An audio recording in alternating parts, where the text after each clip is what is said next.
Hello. My name is Emma. I am 12 years old. This is a story about my day with a lost puppy. It was a very special day for me.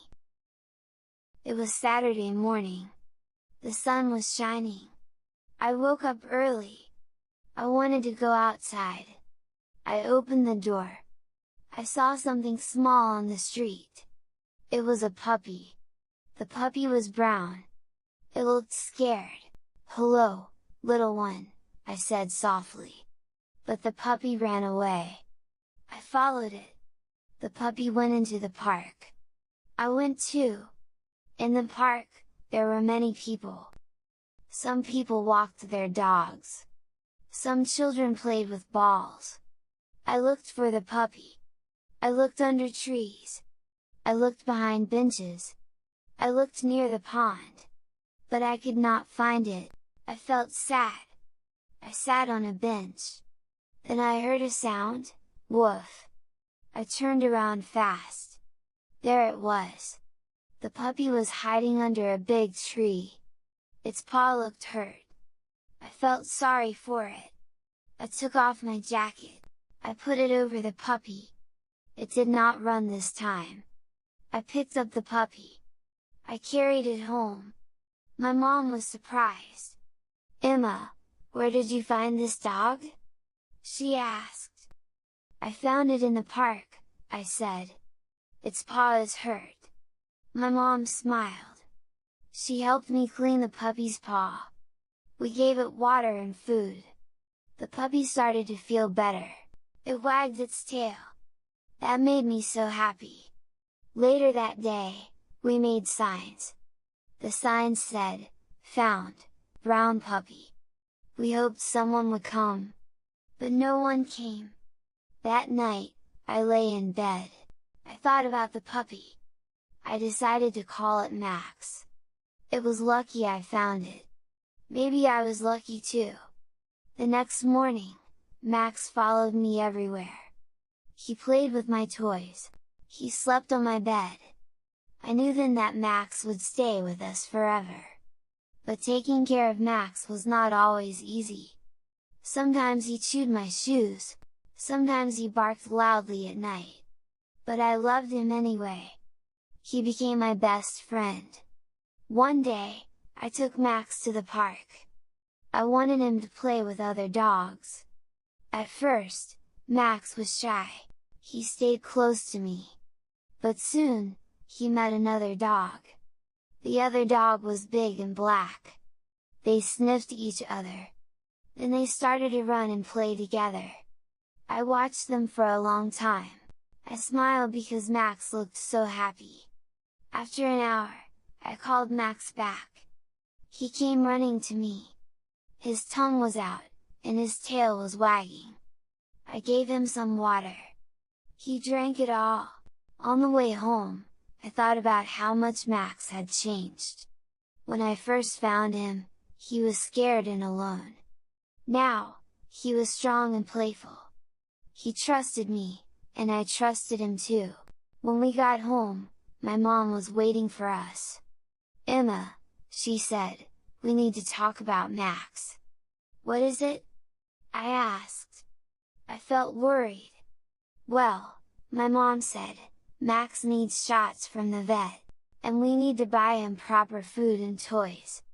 Taking care of a dog costs money." "I know," I said. "But Max is part of our family now. We can't leave him." My mom smiled. "You're right," she said. "We'll do what we need to do." The next week, we took Max to the vet. The vet was kind. She checked Max's paws and ears. She gave him shots. Max didn't like the shots, but he was brave. The vet told us Max was healthy. She said he was about 6 months old. After the visit, we went to a pet store. We bought Max a red collar and a leash. We also bought him dog food, treats, and a soft bed. Max seemed excited about his new things. He jumped onto his bed and curled up right away. At home, I taught Max some tricks. First, I taught him to sit. I held the treat above his head. When he sat down, I gave him the treat. He learned quickly. Next, I taught him to shake hands. Max liked this trick the most. He always wagged his tail when he got it right. Every evening, I took Max for a walk. We walked through the park. We met other dogs and their owners. Everyone said Max was cute. I felt proud. One afternoon, I noticed something strange. Max kept looking at the gate. He barked and wagged his tail. I wondered why. Then I saw a man walking toward us. The man looked familiar. He stopped in front of us. "Is this your dog?" the man asked. He pointed at Max. "No," I said. "I found him in the park." The man smiled. "His name is Buddy. He ran away 2 weeks ago. I've been looking for him everywhere." I felt confused. Max, no, Buddy, was my dog now. Or was he? I looked at the man. He looked nice. He showed me pictures of Buddy on his phone. In the pictures, Buddy looked just like Max. They were the same dog. "I'm sorry," I said. "I didn't know he belonged to someone." "It's okay," the man said. "Thank you for taking care of him. You did a great job." I felt sad. I didn't want to say goodbye to Max, or Buddy. But I knew it was the right thing to do. The man took Buddy home. I waved goodbye. Tears fell from my eyes. My mom hugged me. "You did the right thing," she said. For days, I missed Buddy. I thought about him all the time. I missed his wagging tail. I missed his barks.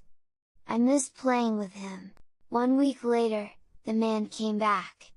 He brought Buddy with him. "I want to thank you," the man said. "Would you like to visit Buddy anytime you want?" I smiled. "Yes, please."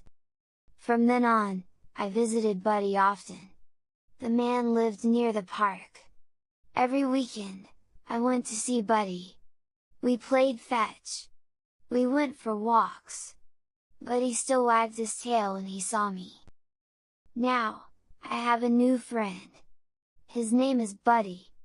And even though he doesn't live with me, I know he will always be part of my life.